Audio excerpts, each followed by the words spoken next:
बहुत बहुत धन्यवाद। आप बहुतों के गुरु हैं, आप मेरे भी गुरु हैं और सदैव आप लोगों ने बहुत कुछ सिखाया है। बड़े विनम्रता पूर्वक मैं गर्व के साथ कह सकता हूं कि आदरणीय एसपी वर्मा सर और हमारी बनारस की जो टीम है, ये गुरु भाई है हमारे, और आप लोगों ने डायरेक्ट मेरे जिंदगी पर काफी इम्पैक्ट किया है। तो सदैव मैं आभारी रहूंगा। और मैं जो है बहुत सारी बातें आप लोगों के बीच में करना है।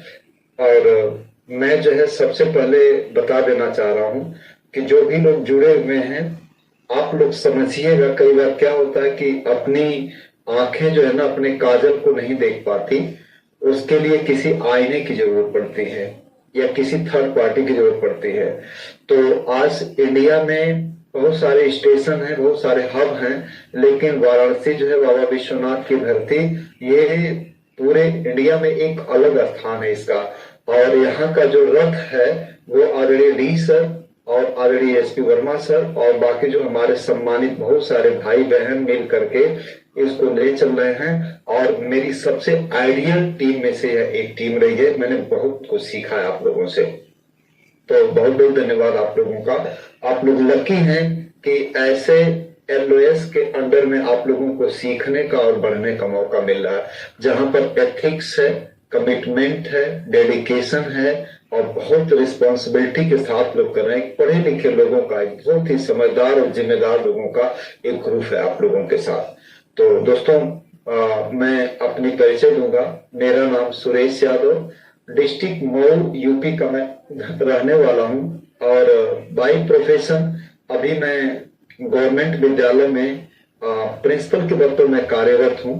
शिक्षा दीक्षा हमारी एमएससी मैंने सिविल नेशनल कॉलेज आजमगढ़ से किया, बीएससी और एमएससी हमारा वहीं से कंप्लीट हुआ।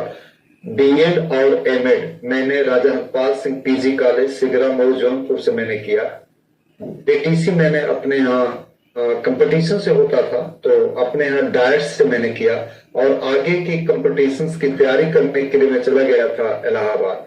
तो वहां मैं 18 महीने रहा। तो मैं जो है कई बार मैंने क्लास में मेरा पोजीशन रहा, स्कूल को मैंने कई बार टॉप किया, जिले में भी पोजीशन मेरा रहा।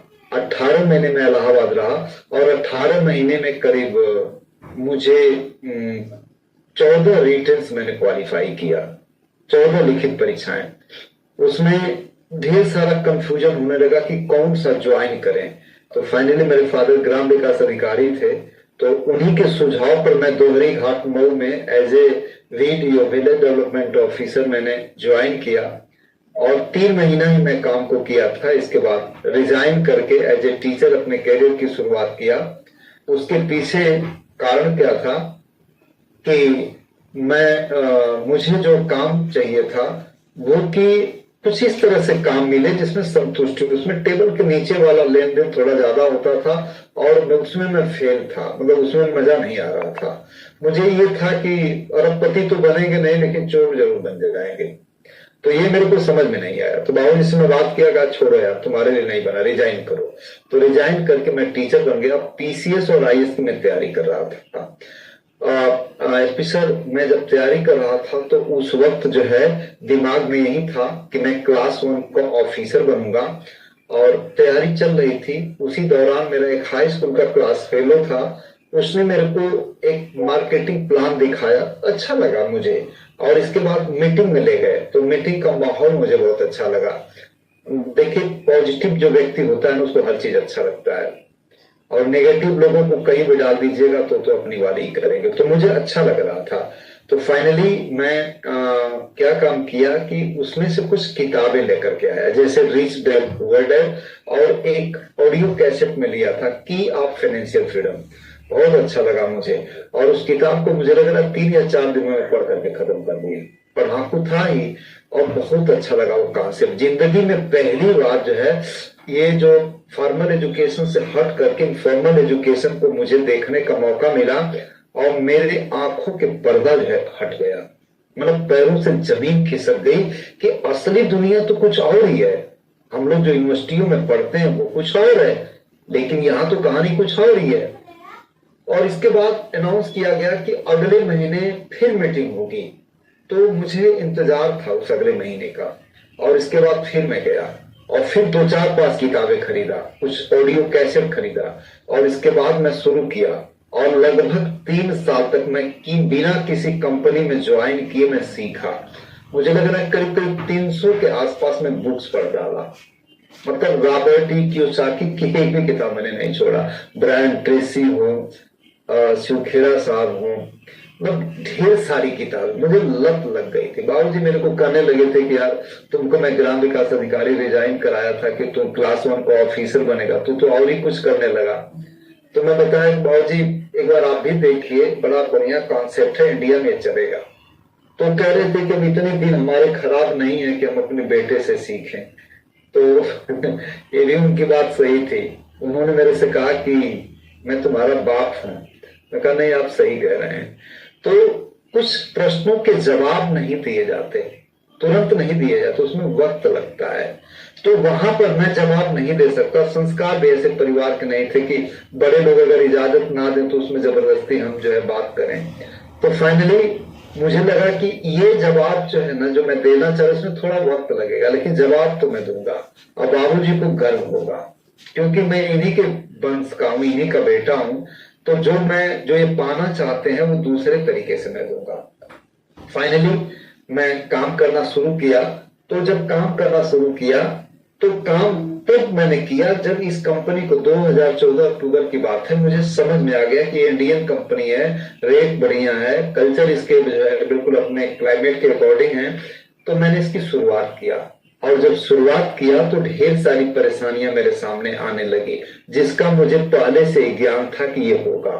मैं तैयार था मेंटली, इसलिए तैयार था कि मैं जानता था कि जब भी कोई नई चीज शुरुआत करेंगे तो समाज नहीं स्वीकार करेगा, बदलाव नहीं स्वीकार करता है। मैं जानता था कि माँ जो है ना, जब बिटिया को जन्म देती है तो उसी दिन वो पराया हो जाती है।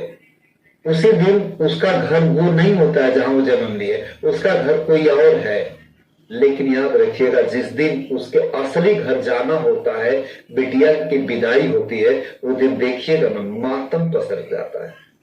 उसका सपना पूरा हो रहा है, जहां के लिए वो बनी है वहां जा रही है, लेकिन देखिएगा मातम पसर जाता है।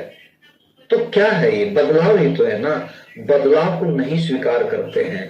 माँ रो रही है, बाप रो रहे हैं, भैया रो रहा है, उसकी बहनें रो रही है, पास पड़ोस की सहेलियां रोती हैं। क्यों रोती हैं? क्योंकि आज ये बिटिया या मेरी बहन पराई होने जा रही है। तो मैंने ये समझ रहा था कि बदलाव कोई भी स्वीकार नहीं करता। वही बेटी जब 1 साल रह जाती है, भगवान उसको कोई नन्हा बच्चा दे देता है, तो 1-2 दिन के लिए आती है, फिर कहते कि मम्मी जाना पड़ेगा, हमको नुकसान होगा, फिर अपने गृहस्थी में रच बस जाती। तो मैं जानता था कि है तो बहुत बड़ा कॉन्सेप्ट, बट समाज इसको स्वीकार नहीं करेगा। और मैं डेडिकेटेड हो गया था। गांधी जी को जब लात मार के उतार दिए सब डर में, तो उसी दिन डिसाइड कर लिए थे कि कोई बात नहीं, आज के बाद वकालत मुर्दाबाद, अब तो दूसरा ही अभियान चलेगा, अब तुमको मैं भगाऊंगा। रास्ता जो भी अख्तियार करना पड़े वो सब उन्होंने किया, लेकिन डिसाइड हो गया था कि मैं भगा करके ही दम लूंगा बाबू, चाहे कुछ भी हो जाए। वो समझ गए थे कि मैं भगा करके दम लूंगा। तो उसी तरह से डेडिकेशन मेरा था कि चाहे कीमत कुछ भी देना पड़ेगा, इसको मैं लूंगा। और बहुत सारे लोगों ने मजाक उड़ाया, उल्टा पुल्टा जो भी हुआ, मेंटली तैयार था। तो गुरुदेव, मैं बताना चाह रहा हूं कि इसमें बनारस में नगर निगम प्रेक्षागृह में 2300 लोगों का प्रोग्राम था। डी कुमार सर जो है बहुत अच्छा माहौल बनाए थे, और मैं 3 लोगों को लेकर के पहुंचा। तो उसमें आदरणीय राकेश सर बोले कि सुरेश जी, मतलब मैं बताया कि, और मैं लाइन में लग करके ऑटोग्राफ लिया था राकेश सर का। तो मैं यही सब देख रहा था, वहां जो स्टेज पर आए थे लोग, तो मैं देख रहा था कि सुरेश एक चीज बताओ कि कोई बीएससी पार्ट 1 का है, कोई नहीं पढ़ा लिखा है, कोई जैसा भी है, तू जब वहां निकाल सकता है तो ये इतना टेढ़ा काम तो नहीं है। तो मैंने डिसाइड किया कि करना तो मेरे को भी। मैंने ऑटोग्राफ लिया राकेश सर से। बोले क्या नाम का? सुरेश यादव। कहा कि सुरेश जी कितने लोग आए? मैं कहा 3 लोग आए हैं। तो मैं बोला कि एक चीज बताओ कि एक शर्ट सुखाने में 1 घंटा लगता है, तो 10 सुखाने में कितना लगेगा? मैं कहा 1 घंटा। का 100 सुखाने में 1 घंटा, 2300 सुखाने में 1 घंटा का। गणित तो तेज है आपकी, कहां से तेज है?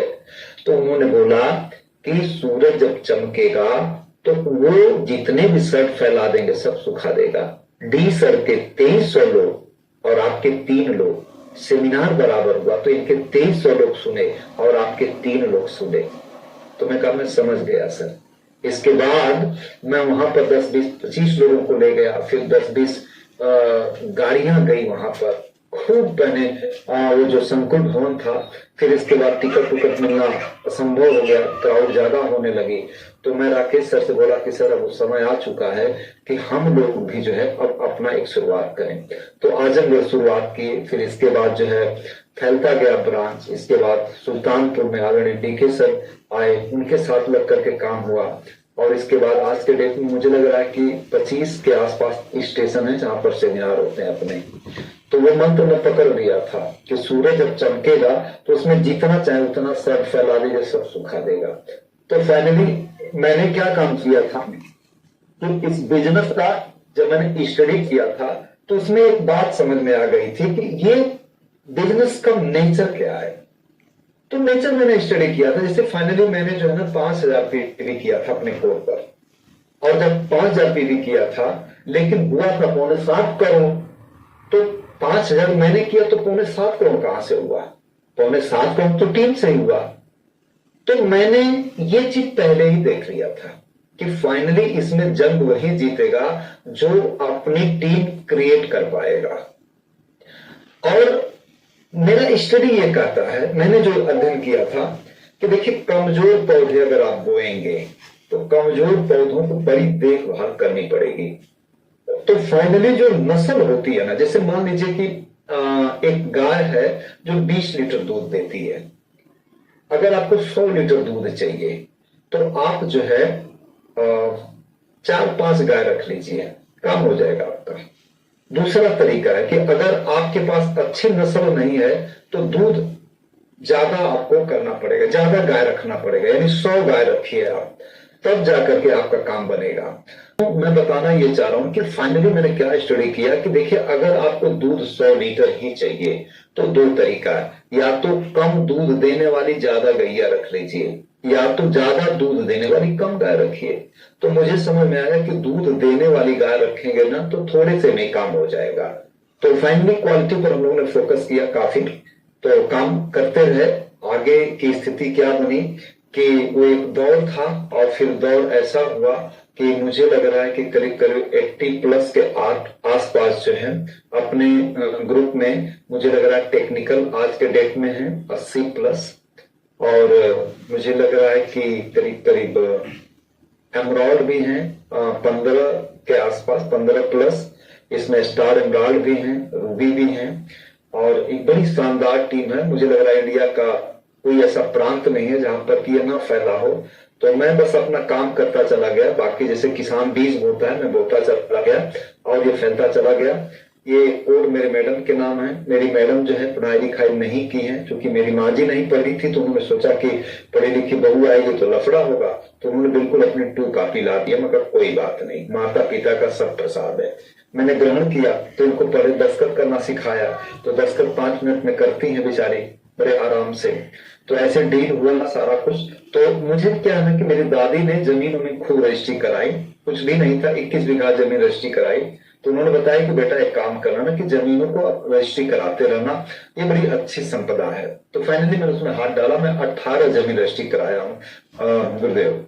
18, अभी 18वीं जमीन जो रजिस्ट्री हुई तो मैंने बेटे को बोला कि ये आप पकड़ो, ये कार्ड पकड़ो, ये चेकबुक पकड़ो, ये विक्रेता है, मम्मी को ले जाओ करवा दो आप। तो फाइनली मैं ये इसलिए बताना चाह रहा हूं कि इसमें दम है। 1,25,000 गवर्नमेंट में मेरे को सैलरी देती है, इसका 3 गुना ITR मेरी मैडम फाइल करती हैं।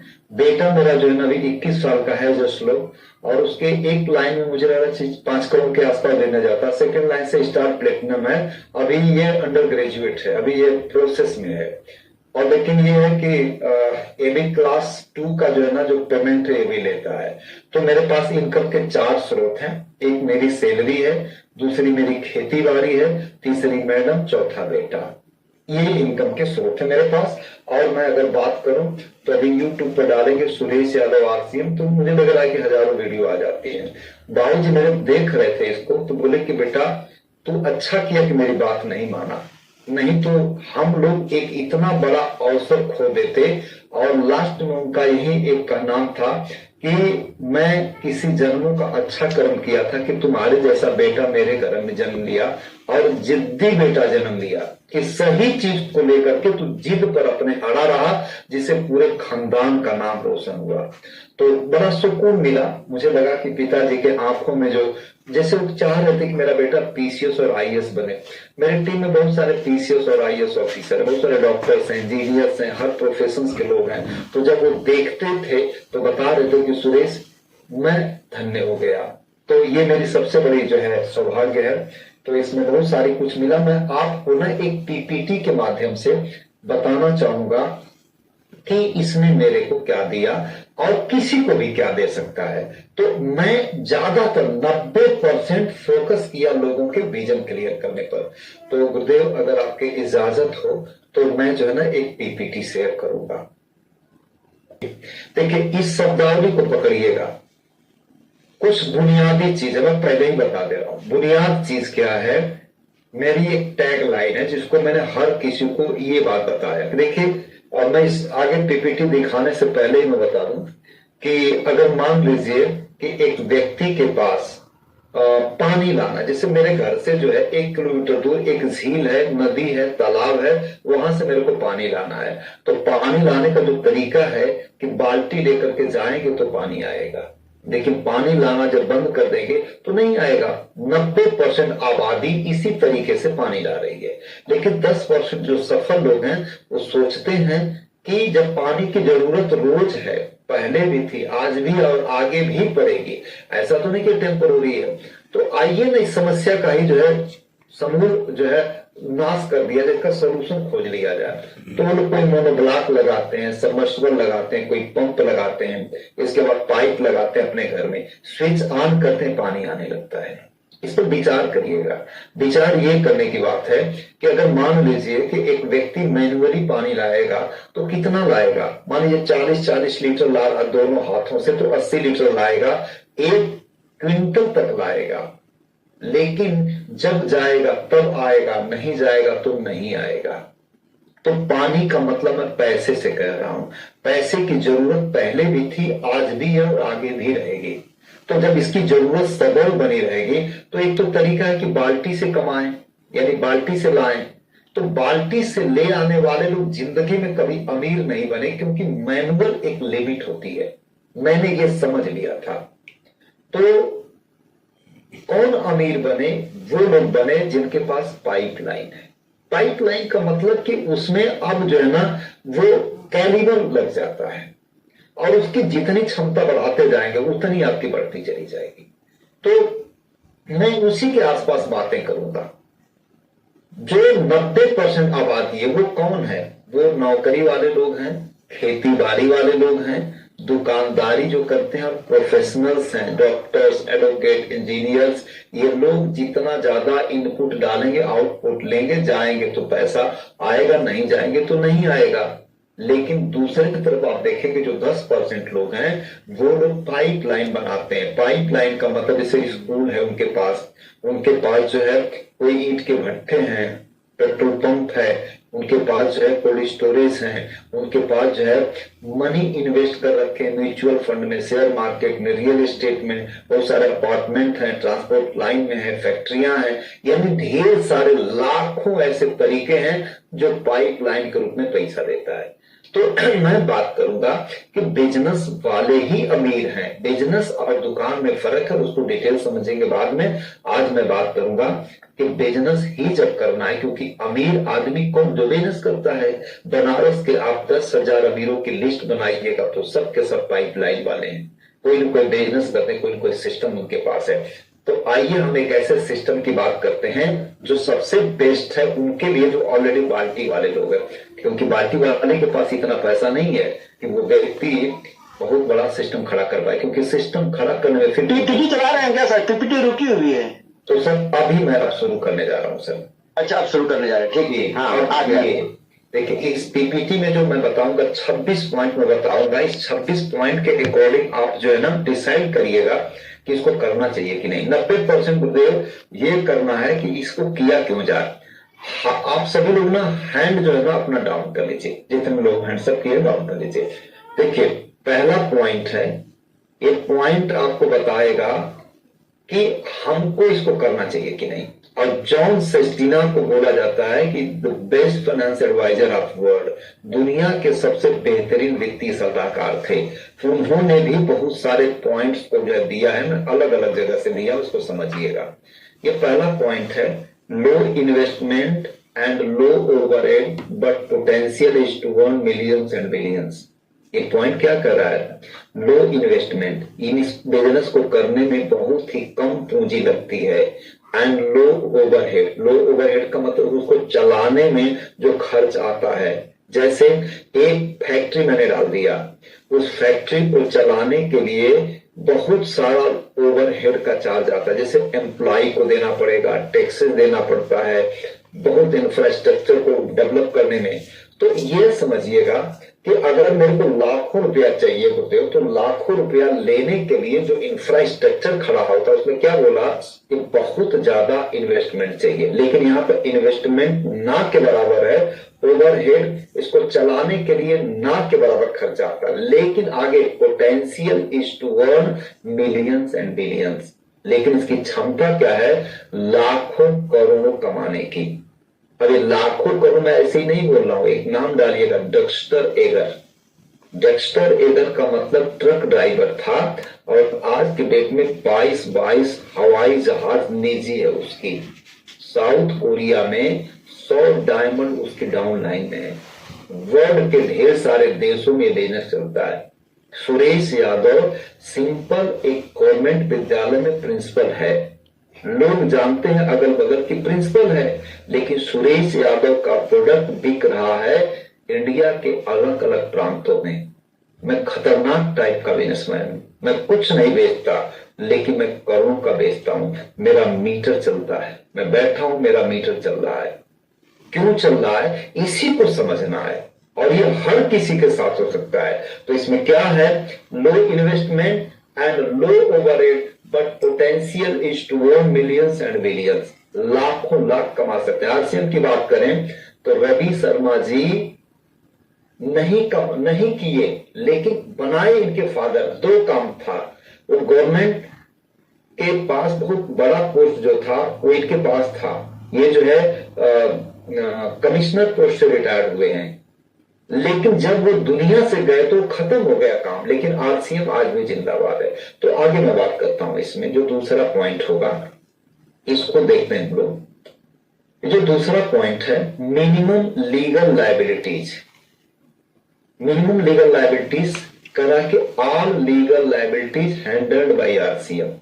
अगर जैसे ईंट का भट्ठा खोलेंगे, स्कूल खोलेंगे, फैक्ट्री खोलेंगे, कुछ भी ऐसा काम करेंगे, तो उसमें जो कानूनी पचड़े वो आपको निपटाना पड़ेगा, लेकिन इसमें सारे पचड़े कौन निपटाएगा, आरसीएम निपटाएगा। ये दूसरा पॉइंट इसको बनाता है इंडिया का सबसे बेस्ट अपॉर्चुनिटी।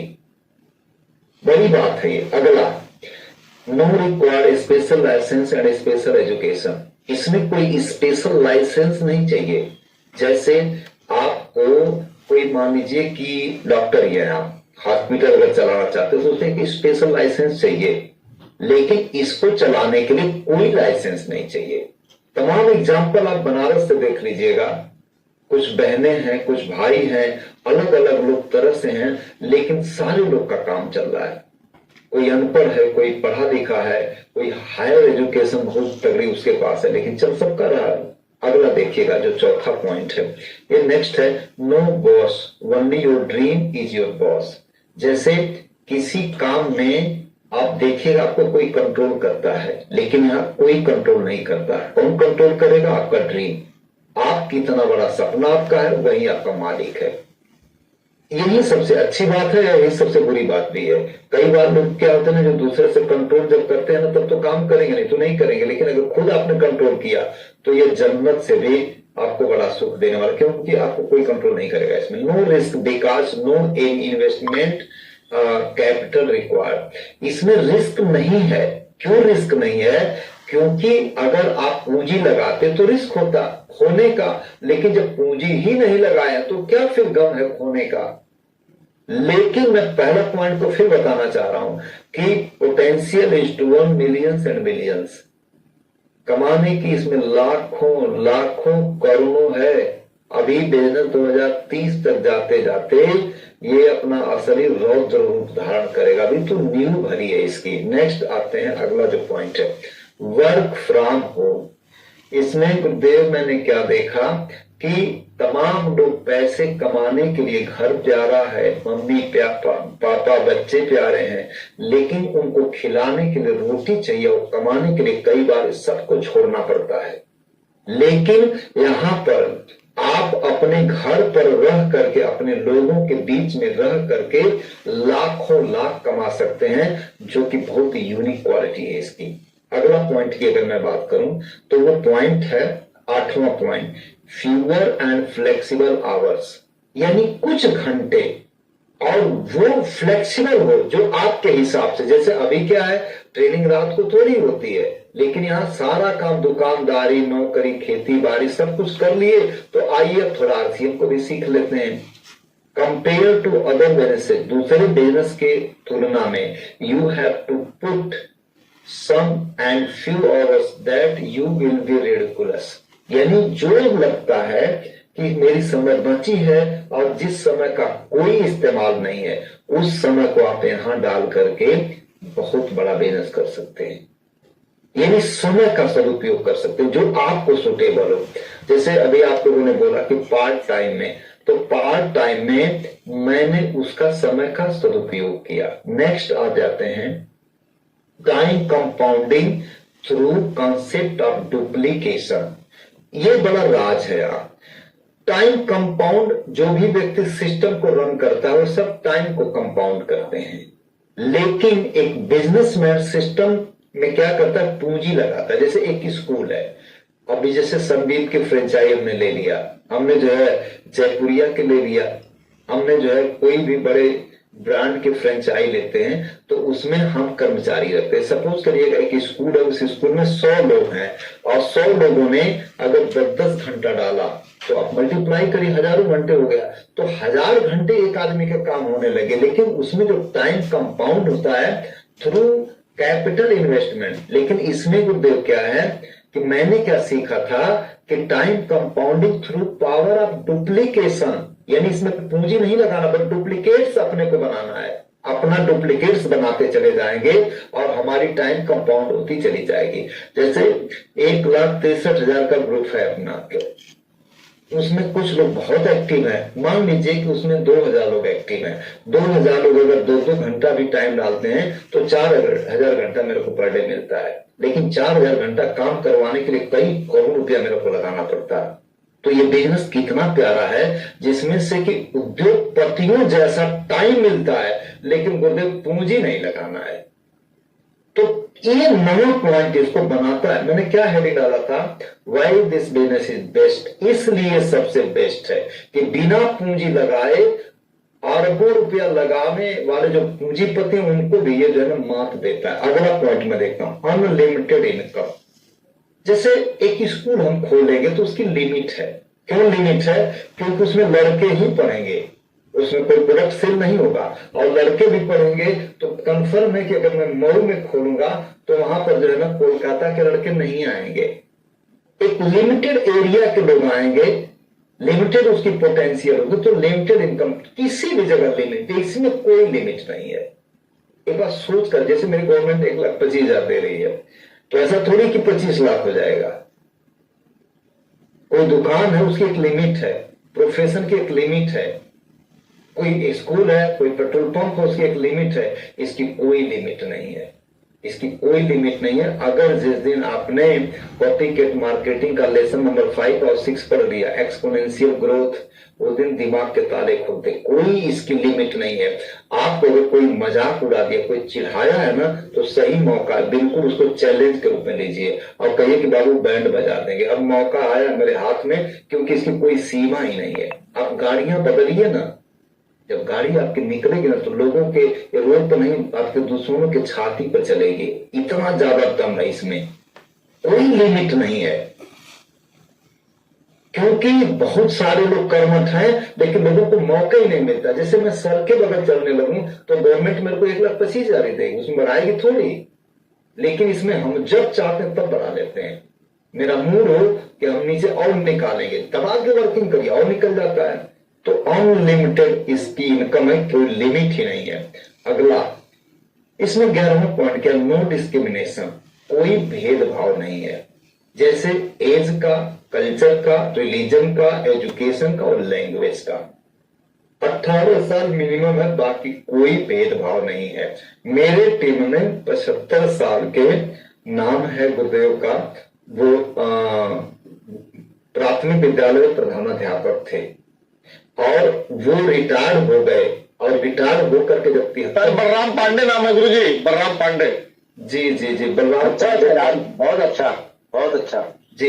बलराम पांडे हैं हमारे अमेठी और सुल्तानपुर से। तो बलराम पांडे सर की उम्र जो है मुझे लग रहा है 75 साल है आज। और बहुत सारे लोग ऐसे हैं, आजमगढ़ में जो है 67 साल की उम्र में स्वर्गीय अशोक राय ने ज्वाइन किया। तो मैं ये कहना चाह रहा हूं ना कि इसमें एज का कोई बंधन नहीं। आप जरा सा सोचिएगा कि क्या 75 साल के एज में गवर्नमेंट के पास या प्राइवेट सेक्टर में कोई ऐसा पोस्ट है क्या जहां पर कि 20-25,000 50,000 की इनकम मिलती है? जवाब ना में होगा। तो सोचिएगा कितना बड़ा बिजनेस है कि जहां कोई उम्र का बंधन नहीं है। इसके बाद कल्चर आप कोई भी हो, एजुकेशन, हमारे टीम में अनपढ़ लोग जिनको कि अगर दे दिया जाए कि आप चपरासी की कोई वैकेंसी है उसका आप निकाले तो वो भी नहीं निकाल सकते बेचारे। वो लोग भी आज क्लास उनके ऑफिसर से बढ़िया इनकम ले रहे हैं यहां से। तो ये पॉइंट उसको क्या बनाता है, बेस्ट अपॉर्चुनिटी ऑफ इंडिया। 12वां पॉइंट में आइए देखते हैं, टैक्स बेनिफिट। टैक्स बेनिफिट कैसे मिलती है? इसमें क्या लिखा, टैक्स पेएबल आफ्टर एक्सपेंडिचर। जैसे मेरी जो सैलरी है, मेरी सैलरी, इसको ध्यान से समझने का पॉइंट है कि जो आता है तो पहले ही काट लिया जाता है, उसमें टैक्स स्लैब है, उस स्लैब में जो लिया काट लिया जाएगा। मेरी मैडम का जो है ना आईटीआर जब हमने फाइल किया तो जो कार खरीदी गई, जो तमाम कुछ बनवाया, उसमें जो आईटीआर फाइल करता उसको खर्चे में दिखाया। कहा कि क्यों लिए? का बिजनेस को बिल्ड करने के लिए। कहा कि ये सब खर्चा है। तो लास्ट में पता चला कि हमसे 3 गुना ज्यादा इनकम, लेकिन पेमेंट जो है, जो टैक्स दिया गया वो हमसे बहुत कम दिया गया। क्योंकि बिजनेसमैन क्या होता है कि अपना घर बनवाएगा तो उसको बताएगा कि बिजनेस को मैंने बड़ा करने के लिए, अपना जो गाड़ी घोड़ा जो लेंगे वो दिखाएगा कि मेरा खर्च हुआ है।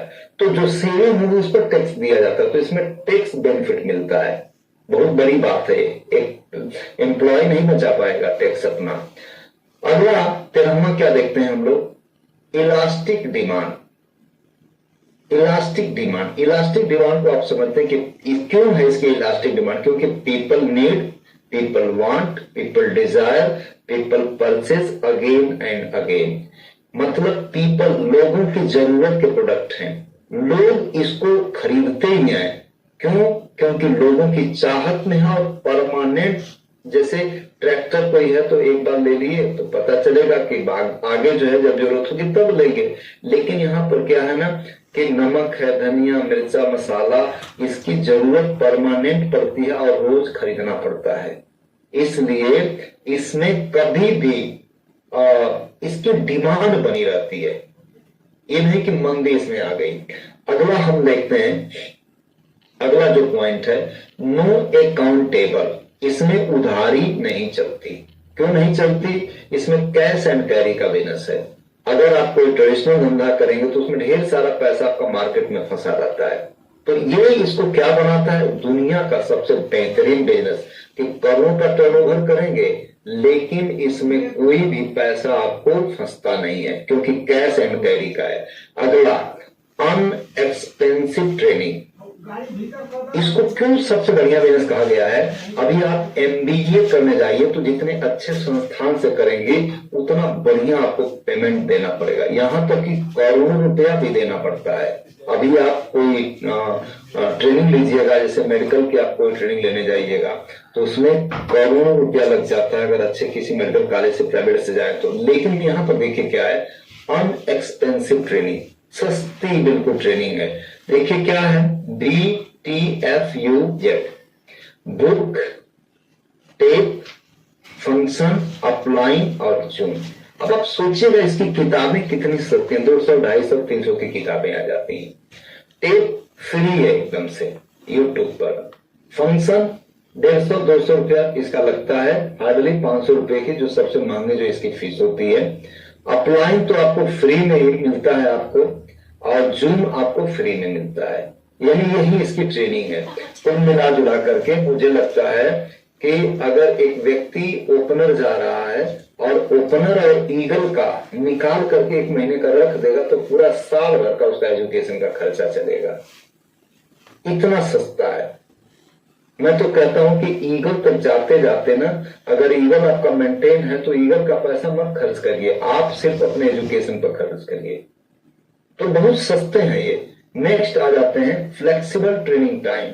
अच्छा, टाइम भी इसकी फ्लेक्सिबल है, जब चाहें जहां चाहें ट्रेनिंग ले सकते हैं और जितनी बार चाहे ट्रेनिंग ले सकते हैं।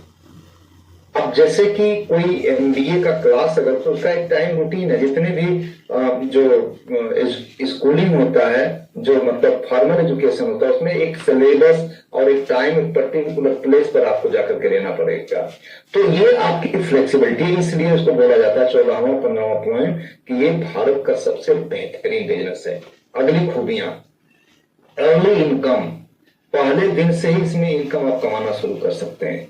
जैसे एमआरपी का आपका होता है, बहुत सारे बिजनेस को जमाने में सालों लग जाता है, इसमें कुछ लोगों को तुरंत इनकम चाहिए तो तुरंत ले सकते हैं आप।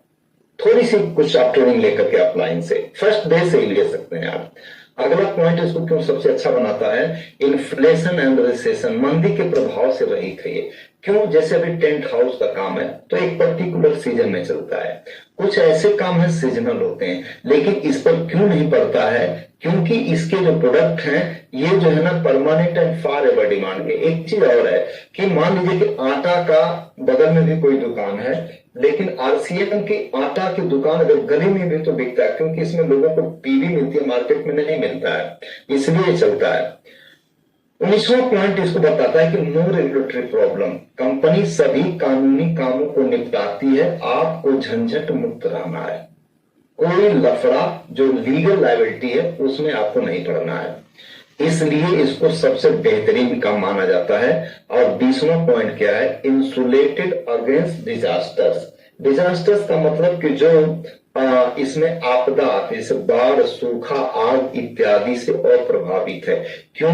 कि अगर मान लीजिए कोई दुकान है आपकी, आग लग गई तो जल सकता है। कोई खेती बाड़ी अगर आपने किया है तो सूखा से प्रभावित हो सकता है, बाढ़ से प्रभावित हो सकता है, लेकिन इसमें इसका कोई फर्क नहीं पड़ता क्योंकि डिस्ट्रीब्यूटर है अपने पास। तो इसलिए इसको बोला जाता है कि सबसे बढ़िया बिजनेस है। अगला पैसिव इनकम होती है, पैसिव इनकम और एक्टिव इनकम। मैं वही बताया था बाल्टी और पाइपलाइन की कहानी कि जब पैसे की जरूरत जीवन भर है, अगले पीढ़ी को भी है, तो आप उनके बारे में सोचिए ना कि जिन लोगों ने पेट्रोल पंप लिया, जिन लोगों ने फैक्ट्रियां लगवाया, स्कूल कॉलेज लगवाया, तो पैसिव इनकम का ही स्रोत है ना। एक बार बनवा दिए, वो बनवाने वाला तो मर जाएगा, लेकिन उसका जो सिस्टम है वो नहीं मरता है, और फिर उसकी ओनरशिप उसके बच्चों को मिलती है, और फिर उसके बच्चे पैसे कमाते हैं। तो कुछ इसी तरह का ये भी है कि एक बार अगर आपने इसको सेटअप कर लिया तो फिर पीढ़ी दर पीढ़ी के लिए बन जाता है। अब जरा सा गौर से सुनिएगा कि क्या इससे भी बड़ा बिजनेस हो सकता है कोई? मैंने लगना कुछ नहीं, लेकिन इतनी सारी खूबियां इसमें हैं। नेक्स्ट अगर पॉइंट की मैं बात करूं तो ये पॉइंट है गुड रिटायरमेंट इनकम। आपको कुछ नहीं समझ में आ रहा है, जैसे कुछ लोगों को लगता है कि मुझे नहीं करना है। चलिए एक चीज मैं बता दूं, मान लीजिए कि पर्म जाने में 60 साल की उम्र हो गई, मान लीजिए, तो 60 साल के बाद भी अगर पर्म हो गया तो 50,000, तो मान लीजिए कि इसमें बोनस आ रहा है आपको, तो 60-65,000 से शुरुआत होती है। तो इसको क्या बोला जाएगा कि गवर्नमेंट के पास कोई प्लान नहीं है।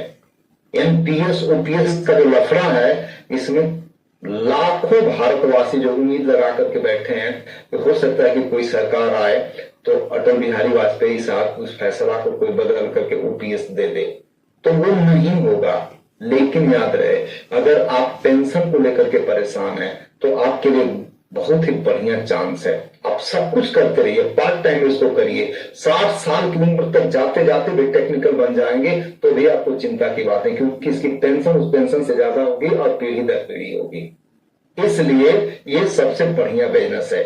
नेक्स्ट पॉइंट की अगर मैं बात करूं, यह मेंटरशिप प्रोग्राम है। जैसे कोई दुकान आपने खोला, कोई खुद का धंधा किया, कोई आपको परवाह नहीं करेगा कि आपका चल रहा है कि नहीं चल रहा है। लेकिन मैं बता दूं कि अपने टीम में जब टेक्निकल अचीवर्स निकलते हैं तो उसकी तो चिंता रहती है, सारी अपलाइनों को जो है ना रेड सिग्नल मिल जाता, सब लोग लग जाते हैं भगवान से विनती करने की, परमात्मा इसका फाइनल हो जाए।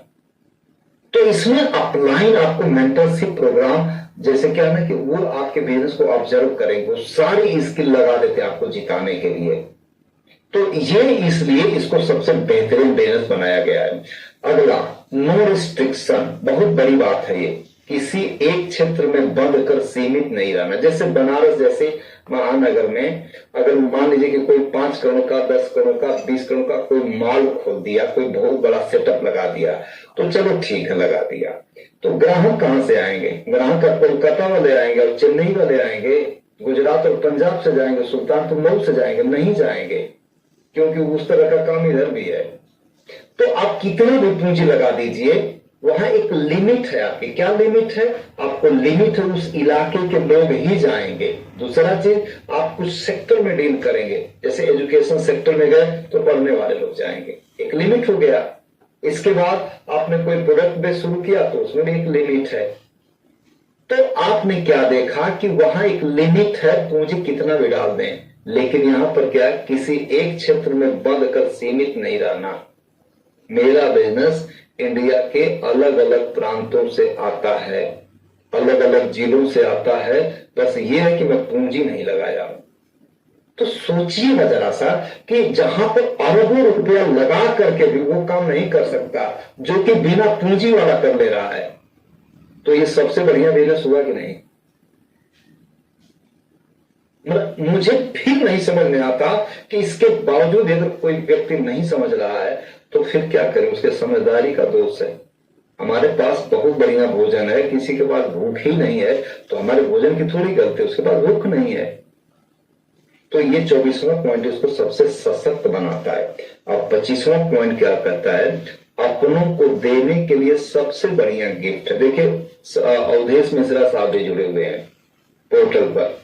अवधेश मिश्रा जी पर 50 लाख का कर्ज था। मैं सुरेश यादव और ये अवधेश मिश्रा, यानी कोई कुल खानदान दूर दूर तक संबंध नहीं था। ये सुल्तानपुर के और मैं मऊ का। ये बिजनेस कहीं न कहीं डायरेक्ट इनडायरेक्ट मिश्रा जी के पास गया। मिश्रा जी का कर्जा उतर गया। आज के डेट में ब्राह्मण परिवार में खूब बढ़िया भगवान की कृपा से 4 लाख 5 लाख रुपए की मंथली इनकम, गाड़ी घोड़ा, बच्चे लोग अच्छे से पढ़ रहे हैं। और कितने लोगों का इन्होंने कल्याण किया, अनपढ़ लोगों का मतलब इन्होंने कल्याण किया, बूढ़े लोगों का किया, मतलब बिगड़े लोगों को बनाया। तो आप बताइए जरा सा कि आप अपनों को जब देना चाहते हैं तो इससे बड़ा कोई गिफ्ट हो सकता है क्या? मैंने खुद की अगर मैं बात करूं तो मेरी जो परिवार के कुछ लोगों की मैंने आईडी लगाई जिनके नीचे करोड़ों का बिजनेस जा रहा है। दोस्तों को मैंने गिफ्ट दिया, अपने परिवार को दिया, पत्नी को दिया, बच्चों को दिया, खुद को दिया। तो इससे बड़ा कोई गिफ्ट हो ही नहीं सकता। अगर किसी को गिफ्ट देना है ना तो आप ये गिफ्ट दीजिए। कहा जाता है कि मछली मार के अगर देंगे तो कितना मारेंगे, कितना देंगे? ज्यादा अच्छा है कि मछली मारना सिखा दीजिए उस व्यक्ति को, तो कभी भी मार लेगा, कभी भी खा लेगा। तो ये वो तरीका है लाखों रुपया इनकम कमाने का। जरा सा आप गुरुजी सोचिएगा कि आपने तमाम लोगों को टेक्निकल बनाया, तो जब टेक्निकल आपने बनाया, आपके परिवार में आपकी जो फैमिली है उसमें जो भी एमरॉल्ड होंगे, तो एमरॉल्ड का मतलब इनकम लाखों में आती है। तो जरा सा वो एमरॉल्ड साथी पूछेंगे कि मेरे माँ बाप ने जन्म दिया, परिवार ने दुलार दिया, लेकिन इसके अलावा इस समाज में, इस दुनिया में कौन ऐसा व्यक्ति है जो कि इतना बड़ा गिफ्ट दिया? तो आज के बाद मैं बता दूं कि जो भी आरसीएम में किसी को जोड़े हैं ना, तो आपको प्राउड होना चाहिए कि आपने उसको सबसे बेहतरीन गिफ्ट दे दिया है। बस याद रहे, उसको पता भी हो जाए कि कितना खतरनाक आइटम उसके हाथ में है, पता बस होना चाहिए।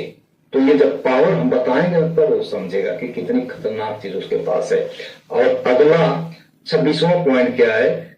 जीवन जीने के लिए सभी पहलुओं की पूर्ति करने के लिए सबसे बेहतरीन प्लेटफॉर्म है। जैसे होता नहीं कि ऐसी गाड़ी जिसको फुल्ली लोडेड व्हीकल, जिसमें सब कुछ एक नंबर का, सस्पेंशन, इसका जो है डिजाइनिंग, इसका स्टीरियो सिस्टम, इसकी कंफर्टेबिलिटी, सिक्योरिटी, सब कुछ एक नंबर का। वे मैंने क्या देखा कि आरसीएम इस धरती का सबसे बढ़िया एक बैलेंस बिजनेस है। अगर किसी को नहीं समझ में आ रहा है तो उसकी गलती।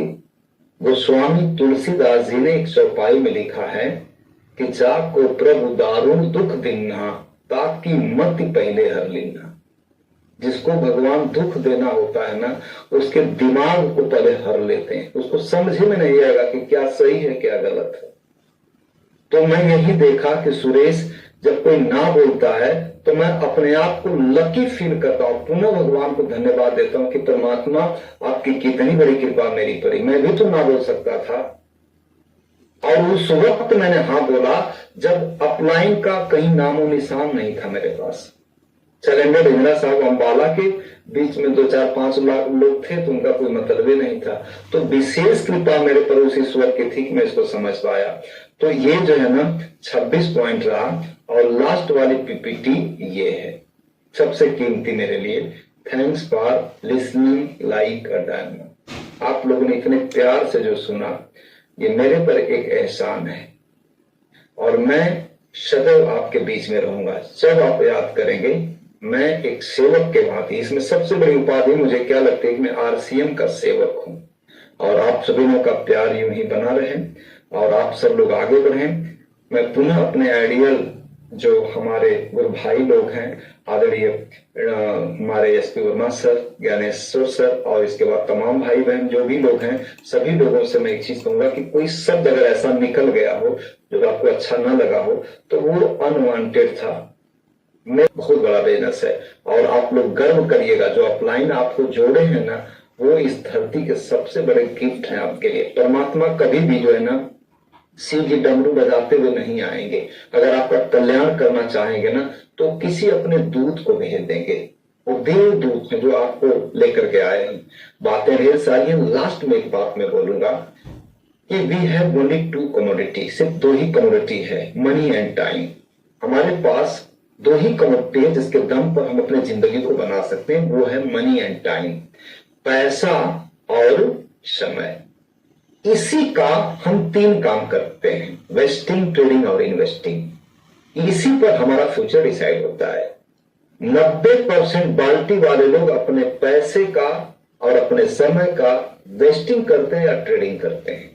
10% लोग अपनी इसी कमोडिटी का इन्वेस्टिंग करते हैं। फॉर एग्जाम्पल, मेरे पास 5 लाख रुपया है, वेस्टिंग मैंने कर दिया, दारू, शराब, ड्रिंकिंग पार्टी, वेस्टिंग में काउंट किया जाएगा, कुछ नहीं मिलेगा। 10 साल के बाद गटर के किनारे मिलेगा आदमी।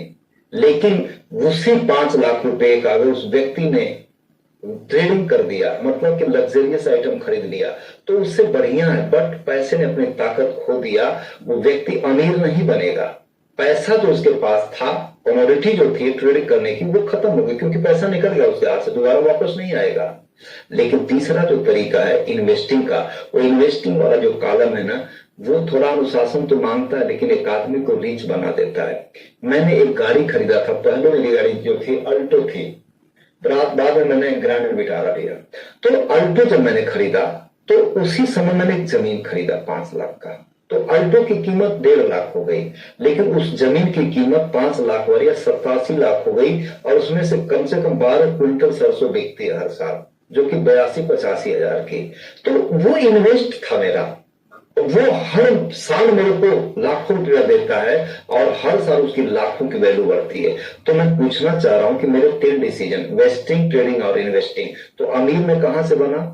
मैं 18 जमीन मैंने रजिस्ट्री कराया, छोटा बड़ा प्लॉट ऐसे, कुछ एग्रीकल्चर है, कुछ कमर्शियल है, कुछ रेजिडेंशियल है।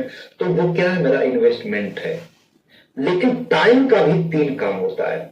टाइम को आप ट्रेड करिए, वेस्ट करिए, इन्वेस्ट करिए।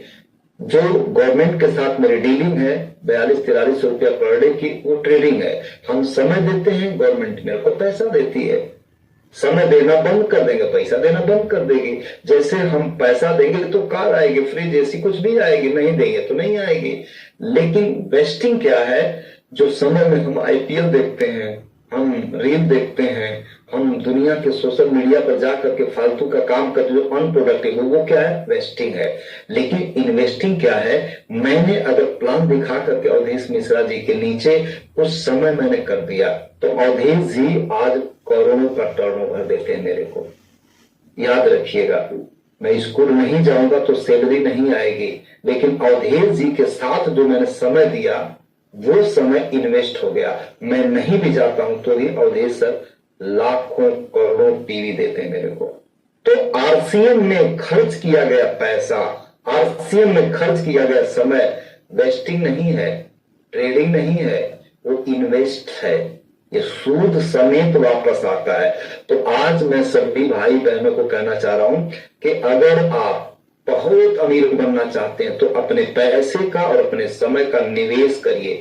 आरसीएम में खरीदी गई किताबें, आरसीएम में ली गई ट्रेनिंग्स, आरसीएम में दिखाई गई प्लान, वो सब समय और पैसा निवेश होता है, सूद समेत वापस आता है। तो बहुत बहुत धन्यवाद। आप सभी लोगों ने इतने प्यार से सुना। पुनः मैं चाहूंगा कि आप सभी लोग जो है अब अपने आइडियल अगर एसपी सर से आप सुने तो मेरे खुद आइडियल हैं और आपने गुरुदेव बहुत आशीर्वाद दिया हम लोगों के टीम में। सदैव आपका छोटा भाई आभारी रहेगा। जब जब आप आदेश देंगे मैं हाजिर रहूंगा अपनी पूरी टीम के साथ। ओवर टू यू गुरुदेव, बहुत बहुत धन्यवाद आपका।